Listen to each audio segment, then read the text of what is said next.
una señora de aproximadamente 72 años de edad, que es bastante sana, a la historia no tenía absolutamente nada, excepto un poco de hipertensión, y había tenido una cirugía de catarata sin ningún tipo de complicación en abril de 2015. Partió un par de semanas después, 6 8 semanas después, con dolor y molestias en el ojo izquierdo, que había sido el ojo que había tenido la cirugía, y posteriormente desarrolló una úlcera, si uno lee el extenso material médico que había traído, y se había tratado de nuevo, como el caso anterior, como bacteriana, viral y luego fúngica. Sin embargo, si bien había tenido un cultivo previo, el cultivo había sido negativo, ya había sido tratada de forma empírica por todas estas cosas. Yo, como les dije, partí, ese fue mi primer mes trabajando ahí, y en realidad lo que hice obviamente fue tomar nuevamente un cultivo, pero lo interesante acá es que, perdón, es el ojo derecho. Lo interesante acá es que básicamente la zona del infiltrado estaba justamente en el mismo lugar donde está la incisión de la cirugía de catarata, y si uno revisaba el historial médico bastante detalladamente, básicamente ella evolucionó tempranamente con un defecto epitelial sobre la zona de la incisión del querátomo que había ocupado 2.5, y posteriormente esta pequeña zona de una erosión epitelial había evolucionado con un infiltrado no muy fácil, no muy supurativo, y esto había sido progresivamente progresando hasta que obviamente el caso clínico se presentó así por mi familia. Le tomé cultivo y posteriormente lo que vimos fue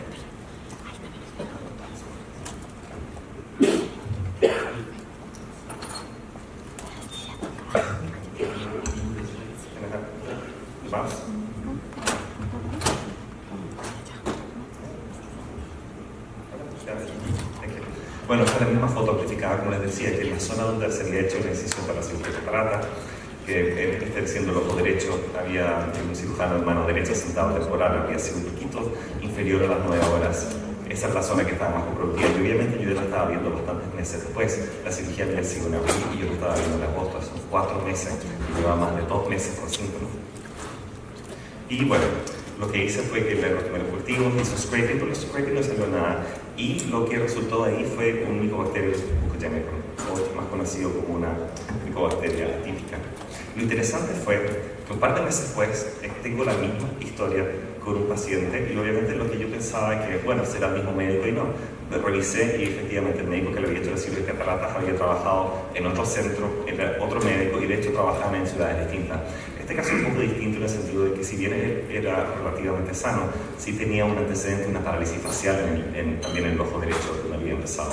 Los síntomas nuevamente habían empezado unas 3 a 4 semanas después de su cirugía de catarata en ese ojo, y al igual se repetía la historia. Había sido tratado como una úlcera bacteriana viral y finalmente fúngica, pero a pesar de que había tenido un cultivo, no tenía un cultivo positivo. Entonces tenía todos los tratamientos empíricos. Y lo cultivé a él y tenía una Mycobacteria cheloni en este caso. Aquí en la misma foto no funcionó la lámpara para el segundo caso, pero es la misma foto con fluoresceína. Y aquí es algo bastante interesante, que uno no solo puede ver la zona donde todavía estaba la queratitis activa del defecto epitelial, pero además se alcanza a ver todo el PEE ahí, que probablemente sea bastante, por todos esos medicamentos que estaba recibiendo, una pituropatía más bien tóxica. Esto es otro caso, no es mío, pero sí podemos ver que no siempre se van a comportar tan bien, pero a veces las micobacterias atípicas pueden cursar con un cuadro bastante más agresivo.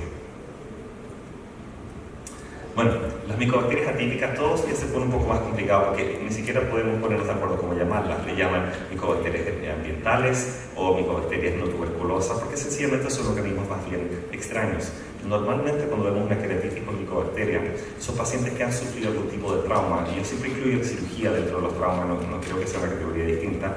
Y lo interesante acá es que probablemente toda la gente que haga LASIK alguna vez ha visto un caso, 2 o 3, de pacientes con una micobacteria atípica en la interfaz después de un láser. Pero también está descrito después de la cirugía de catarata, como estos 2 casos que acabo de mostrarles, y normalmente sí vamos a esperar tener pacientes que tengan algún tipo de comorbilidad ocular, como el caso número 2, que tiene una parálisis facial con un poco de lagostalmo, o pacientes que están sistémicamente inmunosuprimidos.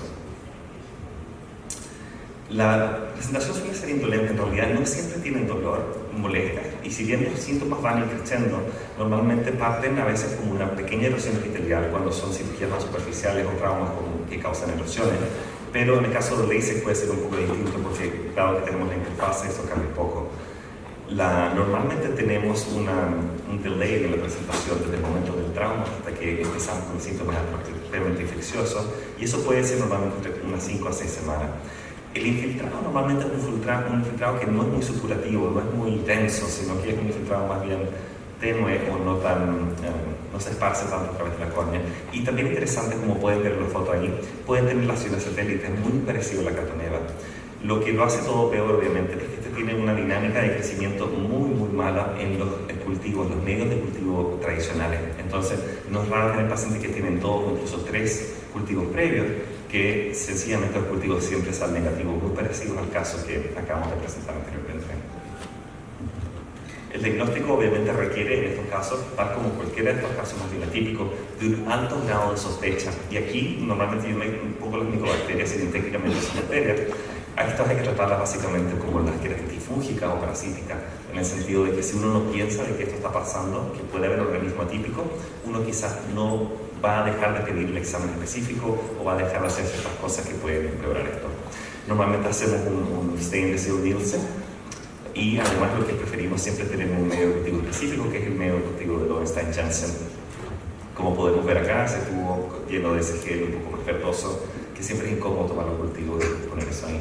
Normalmente como terapia tópica se habla siempre de usar amikacina fortificada, claritolizina, y muchos abogan bastante por el uso de la moxifloxacina tópica, que también tiene un efecto antimicobacteriano, en distintos como el quelén y también el mucogénico. Pero lo interesante acá, y lejos lo más importante, y esto me tocó verlo cuando estaba haciendo el fellowship, que a veces uno suspendía la terapia un poco más o hacía el tapering un poco más rápido, y uno veía rápidamente cómo estos pacientes empezaban a empeorar nuevamente. Aquí hay que ser bastante estricto, y la terapia en casi todos los casos debería durar al menos 3 meses. Obviamente esto es caso a caso, pero sí necesitamos de todas maneras una terapia más bien prolongada, no una terapia corta, y no queremos apurarnos con estos pacientes. Normalmente lo que me ha funcionado a mí bastante bien es que parto una dosis de claritromicina oral 2 veces al día, 500 miligramos por 2 semanas, y lo he combinado con amikacina fortificada. Estos 2 pacientes anduvieron bastante bien con este esquema, y he manejado a otros pacientes igual, pero obviamente esto hay que tenerlo muy en cuenta porque puede variar la presentación, puede variar el subtipo de micobacterias y también las resistencias locales. Pero normalmente esto me ha funcionado bastante bien, pero voy a hacer otro hincapié de nuevo, que el tratamiento de estos casos debe ser prolongado, muy parecido a las amebas y a los hongos. Así que, si bien no tenemos que empezar cada 1 hora, cada 2 horas y dejarlo así por 3 meses, sí es importante prolongar esta terapia y lentamente, muy despacio, bajando la dosis de esto. Como modo de conclusión, siempre hay que tener un alto índice de sospecha para organismos atípicos, en particular en los organismos, en las úlceras, obviamente, que no responden a los antibióticos fortificados. Normalmente, si no responden a los antibióticos fortificados, tener un organismo que sea resistente a ambos es extremadamente extraño, y normalmente eso abre la puerta para que pensemos en micobacterias, hongos y parásitos. Y obviamente, si es que ya el paciente ha sido cultivado, siempre incluir medios para encontrar microorganismos atípicos en la segunda o tercera vez que se cultiva el paciente. No nos olvidemos de las amebas, no nos olvidemos de las micobacterias y de los hongos, obviamente. Tratemos de evitar la terapia empírica, y normalmente tengamos un threshold bastante bajo para hacer biopsias, porque la biopsia puede ser la diferencia entre tener un diagnóstico etiológico específico y así evitar mucho tratamiento innecesario y acortar el tiempo de un diagnóstico específico, que nos va a ayudar bastante al resultado final. Y por favor, siempre tratar estos casos muy lentamente, no bajar la terapia rápidamente, a pesar de que pueda haber una respuesta inicialmente buena. Mantengamos la terapia al menos 3 meses, y así no nos vamos a equivocar. Muchas gracias.